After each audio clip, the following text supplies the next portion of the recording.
Fala galera que acompanha o canal da Oca Solar Energia, cursos e treinamentos. Muito bem-vindos mais uma vez, sempre abordando um tema diferente para você que é ou está pensando em entrar na área de sistemas fotovoltaicos. Tema de hoje, suporte para sistemas fotovoltaicos. Assunto muito importante quando nos tratamos de fixar os painéis com a posição adequada e de forma segura. Existem suportes direcionados para atender às diversas necessidades do mercado. Porém, devemos estar sempre atentos se nossas telhas são cerâmicas, fibrocimento, concreto, fibra vegetal, galvanizadas ou qualquer outro modelo. O nosso telhado é que vai determinar qual é o tipo de suporte que nós vamos utilizar. Lembrando que a inclinação e o posicionamento devem sempre ser respeitados para se obter o melhor aproveitamento do sistema e ter a máxima geração de energia.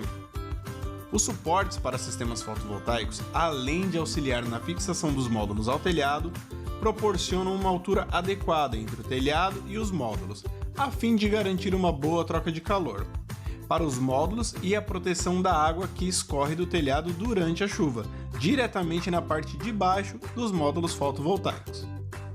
Caso a instalação dos módulos sejam projetadas em lajes ou até mesmo no solo, aí entra a aplicação de suportes dedicados para esse determinado assunto, onde o que muda são os apoios e o tipo de ancoragem para eles, tá ok? Nesta imagem podemos ver que o suporte está entre duas telhas, porém ele está entre a telha de baixo e a telha de cima de maneira que não permita a infiltração de água dentro do telhado. Vale ressaltar que para se prender o suporte de maneira adequada, temos que tirar primeiro o telhado, garantir que as madeiras estão prontas para receber esse suporte e que suportam o peso do nosso pano, assim chamado a distribuição dos painéis sobre o telhado, a fim de garantir que vá ser instalado de maneira firme, segura e que não ocasione nenhum acidente ou problema futuro. Se for em laje sem telhado, temos esse suporte como podemos observar na imagem. Este é mais fácil a instalação, porém temos que tomar cuidado para não causar uma infiltração na laje.